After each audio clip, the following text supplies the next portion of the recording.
As anglers, we judge a season not by the date on the calendar, but by the availability of our favorite species of fish. In Massachusetts, the harbinger of the saltwater fisherman's springtime is the humble haddock. As this great eating groundfish returns to the shallow waters of Stellwagen Bank and Cape Cod Bay every year beginning in early April.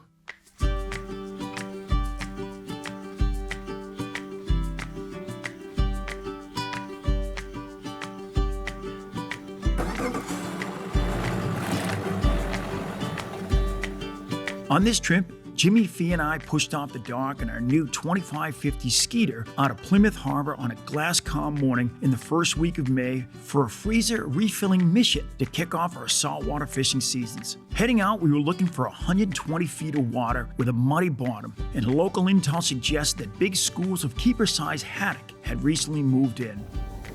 This is what we're looking for. All right, let's get on it, guys. We've got some a little bit of structure. I marked some fish a little earlier here on the Hummingbird. What we're gonna be using today to hold on structure, which is really, really key, you're doing one of two things. You're dropping an anchor, which means you're kind of married to that spot. In 100 feet of water, you're probably dropping 150, 170 feet of line just to hold that one spot with a little bit of scope. But with the Minn Kota trolling motor, I'm gonna go ahead and deploy that. We're gonna use that, and we'll probably be able to sit literally right on top of these fish. So great use of Minn Kota trolling motor interacting with the Hummingbird. And the nice thing is, Jimmy, once we get within that spot, little spot lock jog and we're on the fish. So these fish are gonna hang right in here. They've been about 110 to 125 feet of water. We're gonna be fishing these edges. And now you can see that's where the fleet is right now. They're gonna be fishing right along this 120 foot edge, right on the backside of that drop off. So that's where we're gonna head right now. When we arrive on the grounds, we idle through the fleet already there as Jimmy readies the rods and I look for some promising marks on the fish finder. So haddock will hit jigs, Chris. I mean, you did a show a couple years ago with our friend Rich Antonino, and you guys only use jigs, right? That's all we tackle. And I think it depends what bait they're on and the area where they're hanging out. I think sometimes they get into shallow water, they're grubbing around for worms or mollusks, and that's when you get a bait bite like this one, because we are pretty shallow for haddock. We begin by using two different tactics. I make my first drop with a high-low rig baited with clams, while Jimmy starts a slow pitch jigging. So the whole idea behind slow pitch jigging is that it takes a jig and the action of it is on the fall so that it flutters. You want it to basically free fall to the bottom. And I mean, people have a lot of opinions on what slow pitch jigging is and isn't and the right way to do it. But the idea is that it's going to target more of these bottom dwellers, these more lethargic fish, and you have specialized tackle for it. Like you'll see, this is a really light rod, and that rod is designed basically to work the jig. So you just use the reel to get that jig moving, and then the rod pitches it up, and then as the jig falls, that's when the fish is really supposed to hit it.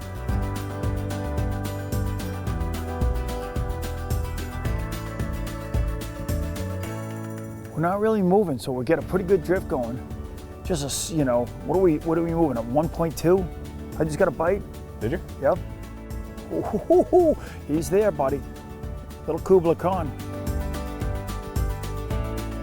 He might have cleaned one of them.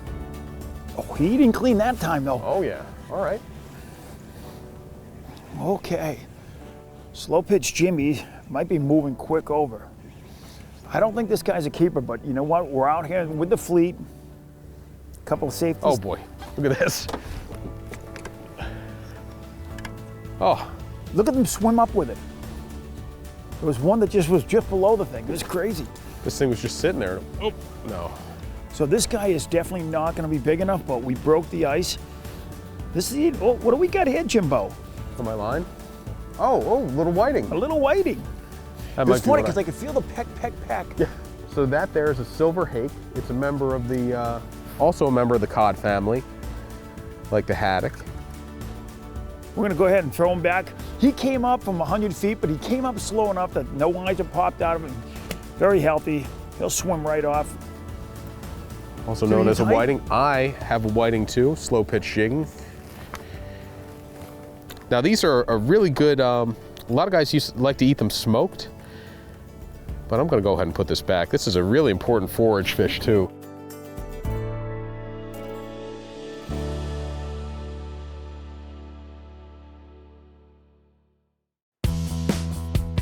Jimmy, I was getting a tap, tap, tap, and it did not feel like, oh, it just got whacked as soon as it hit the bottom. We may be in Whitingville Center. They're good smoked. I've never eaten one, but they were really popular food. Look at the fish. marks right there, Jim. They just got whacked. Oh yeah, that's not a whiting. That's a that looks like the right one. Yeah, that's better. That's a better fish. Look at us coming into them now, Chris. We're in them. Let's go ahead and put a mark on these. There we go, mark. All right. Jimmy, we are tight. I think I might have dropped mine while I was doing a waypoint. And right now, this is why I want to use the slow pitch stuff. I wanted to try the slow pitch stuff because it is light. It's very light gear. Haddock aren't particularly strong fish. Definitely dropped mine when I was doing a waypoint. Jimmy, we came across some nice marks there. There were some great marks. They're still down there. You still got yours on, Yeah, Jim? I'm fighting mine right now. So we'll see if this is on the teaser or the jig. Now, if I was being really serious about the slow pitch jigging, I wouldn't have put a teaser on there, but anytime you're ground fishing, adding a teaser above the jig, you're gonna get more of your bites on that teaser, just because that's what they're eating, smaller stuff down there. Jimmy, pretty sandy bottom here. Yeah, soft bottom it feels like. Oh yeah, he's on the teaser. Beautiful, plump, keeper haddock. And he's eating it well down there, whatever he's eating.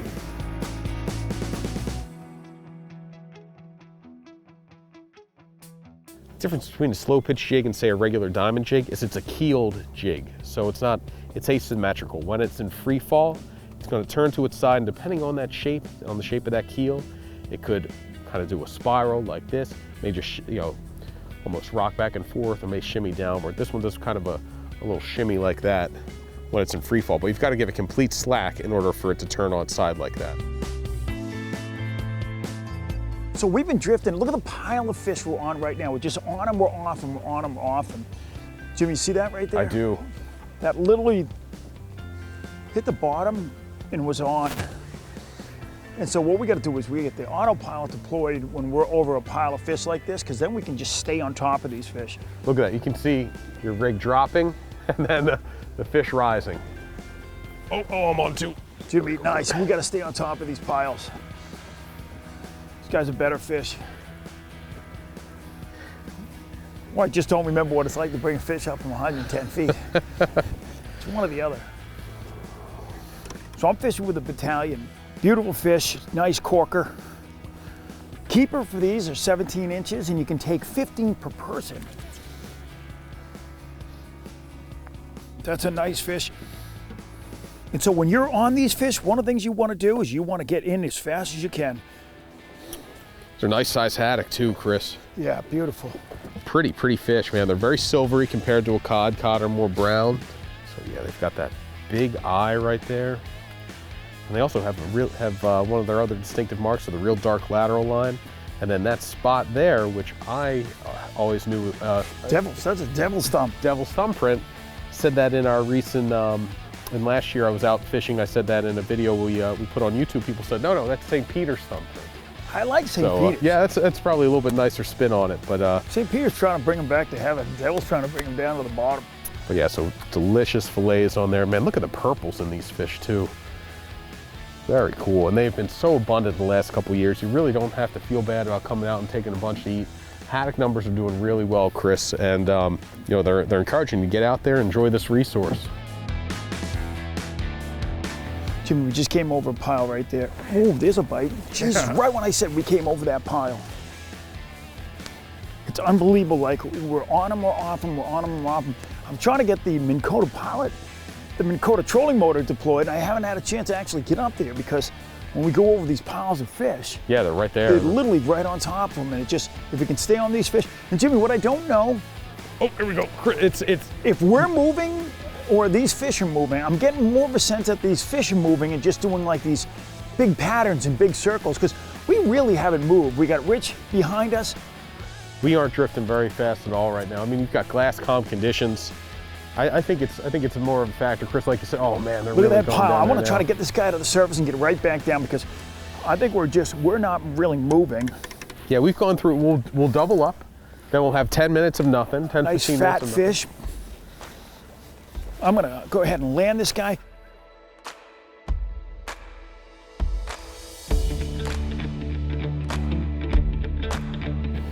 guys are pretty. Beautiful fish right there. That's 17 inches all day long. Nice, healthy fish. Chris, Same thing, Jimmy. Nope. At least he landed in the boat, Jimmy. Get right back at these guys. Yeah, I'm dropping down now. That was a nice little pile that came through. And So, Jim, one of the things so far, there really hasn't been any kind of slow pitch or the bait. One hasn't really outproduced the other. it's I think we're going fish for fish right now, Chris. Yeah, I think we got 5 fish, and slow pitch may have 1 extra. But all these, I will say, are on the teaser and not the actual slow pitch jig. This is the beauty behind this time of year, right? Early season opportunities. Yesterday we're out fishing for Haddock down in Newport, Rhode Island. Today we're out here in Cape Cod Bay and we're whacking beautiful haddock. And as Jimmy said, the haddock have really made an incredible rebound. And with that rebound came opportunity. And for the most part, anyone that's out there, if you put haddock or cod on the table, the average Joe, the average anyone really probably wouldn't be able to tell depending on how you're preparing it. But these haddock are delicious. They're abundant right now. So if you really want to cool down your fish, we've done this with bonito in the past, Chris. It's a good thing to do with haddock is create the saltwater slurry. So I've got plenty of ice in this cooler. I'm going to put some salt water in there. It's going to mix it up. It's going to stay nice and cold. Be able to totally immerse the fish in this freezing saltwater bath here. He's back. Well, Jimmy's making a slurry. I'm bringing fish up to put in that slurry. Then when we go to cut these fish later, Chris, they will be perfect. These days like this, early spring, these days are gifts. You're out here, it was gonna blow like 5 knots tops out of the south-southwest, which means that coming off of the south shore, you're really protected out here. And we have not moved 50 yards since we've got here. I've been looking to put the Minn Kota trolling motor in, but I really haven't needed it. Just for the pure fact that we're not really moving that quick. There's not a lot of current. Has to be 17 inches. You could take 15 of them. And one thing I will say with these things, guys, this is an incredible resource. Take just what you need. You don't need to put them in the freezer for next winter. Take what you need. You can get back out here another week and do the same thing. These fish right now just moved into thin water.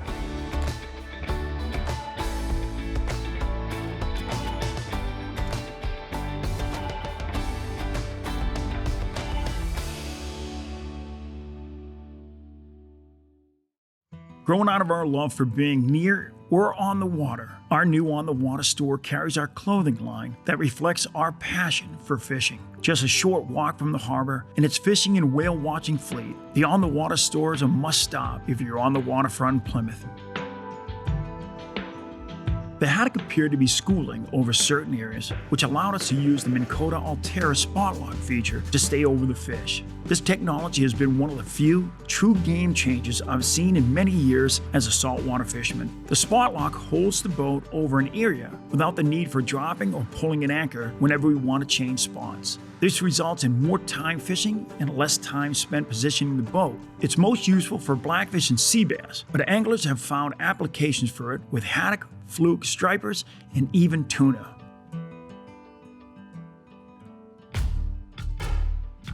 So this reel I'm using here is it's another one of these Penn low-profile bait casting reels. We had a lot of fun fishing these for fluke last year, and decided to give them another shot, bring them out here for haddock. This is a Fathom, and this actually has the high-speed retrieve. This is bringing in 43 inches per turn of the reel handle. So you're sacrificing a little bit of cranking power there, but you make it up for in speed. The rod is paired to is a Battalion slow pitch. And one thing about slow pitch rods is they're very dialed into a specific lure size. This is good for lures up to 250 grams. And I've got a 200 gram jig on there now. So you wouldn't want to go over than that. Don't want to go too much lighter, but that's this combo I've been jigging with so far this morning. Good little fight on that rod, Yeah, huh? It's so ultra light. Beautiful fish on the teaser.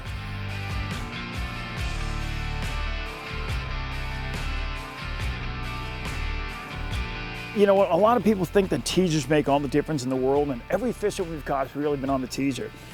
And beautiful fish, but I haven't been doing a lot of slow pitching. Jimmy's trying to get into it more and more and more. And they're both methods are extremely effective. Slow pitch, a lot more fun though. You're interactive with the fish as opposed to kind of leaving it down there on the bottom and waiting for the fish to hit it. These fish is 17 inches, this fish is over 17. This Reel Pen Slammer 4 matched beautifully with this Battalion. Slow pitch rod. What I did is just impart a little bit of action. That's it. I feel like mine just got lighter. Oh, that's a big one. That's a. Oh, Jimmy's definitely. This is what Jimmy does. This is what Jimmy does. Jealous rage. Here. Let's just bring him in the boat.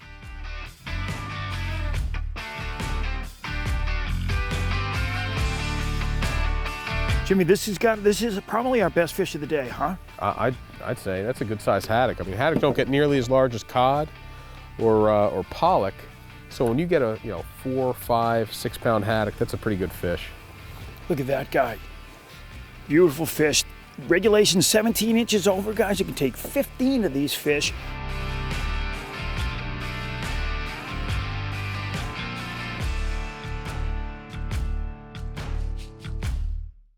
Hey guys, one of the things on the way out, we had about an 8-9 mile run. Not far, but one of the things we had to make sure we did is we kept it below 10 miles an hour, which seems contradictory to what we have behind me, which is a Yamaha 300 4-stroke, which I can get this boat up to about 55 to 60 miles an hour, but that's just not gonna happen right now on Cape Cod Bay. The reason being is that the largest population of right whales are here in Cape Cod Bay, especially at this time of the year. This is when these big whales are gonna move in here.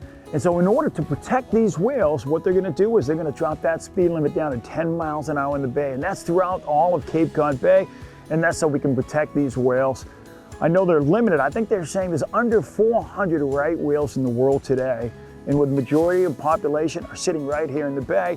And it creates the opportunity for us to let them coexist with fishermen that are out here on the bay. In this case, chasing haddock. But that'll be the case through the better part of spring and into early summer. I believe it's June 1st, I'm gonna go ahead and lift that restriction. But until then, guys, if you're ever out here, especially early spring and you're on Cape Cod Bay, make sure you abide by the 10 miles an hour.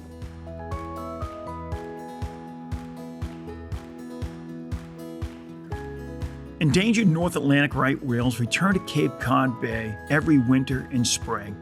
Between January and April of 2022, nearly half of the population of North Atlantic right whales were spotted in Cape Cod Bay, with current population estimates hovering around just 330. It was moving to see one skim feeding right through the middle of the fleet of drifting boats, as anglers on the boats temporarily stopped fishing to watch and photograph the whale while maintaining a safe distance. So we got marks on the screen, and I am on. Chris, look at that whale. Look at that whale right there. Just nuzzling. He's nuzzling. See that? So what's happening right now, guys, is we just got a pile of fish that moved underneath us, and it's just when you have a pile, it's lights out and get on them as fast as you can. We got a slow pitch out the other side, but 2 bait rods on this side, and both of them hooked up. Chris, do you see him corralling the bait out there? Yeah, he is. He's corralling the bait. That whale is just crazy, just cruise. Oh, look at that. Yeah, that is so cool.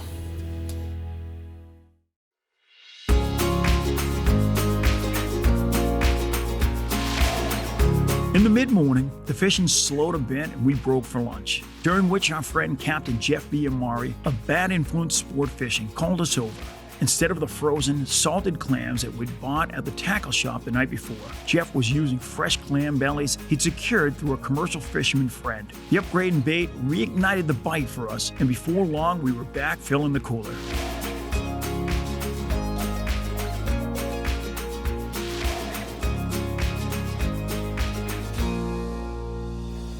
Chris has one on, I have one on. And this is another haddock. Oh, this one's blind haddock. Even with one, this guy's blind in one eye, dude. Still found the clams. All right, man. Get him in the bucket and then get him on ice. And so these fish, with the tide starting to slack out, aren't really holding in any one particular spot. But with the chum bucket there, it's definitely helping out. This feels like it either is a nice fish or a double. Woo-hoo! That's the big one of the day, Jimbo. Oh, here we go. That's a gorgeous fish. I'm not gonna let Jimmy swing it though. Oh yeah. Oh man. That is a beautiful fish. And what a rod to get that on too. That's a really great haddock. You know, that's about as big as you're gonna get.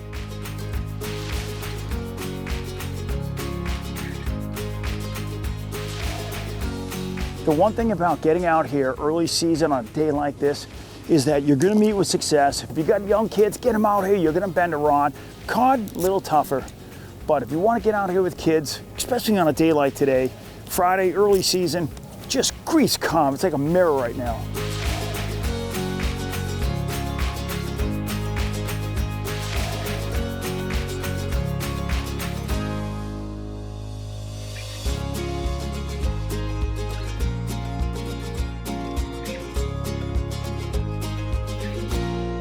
All right, boys, good day.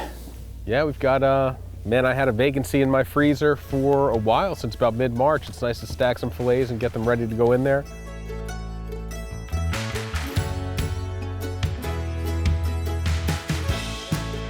By early afternoon, the bite had shut down for good, and we headed for Plymouth. Upon entering the harbor, we found a flock of gulls working over bait and a school of striped bass that had likely just migrated in. And with that, our fisherman's calendar had turned the page from early spring to the spring run, as the best part of the fishing season had gotten underway.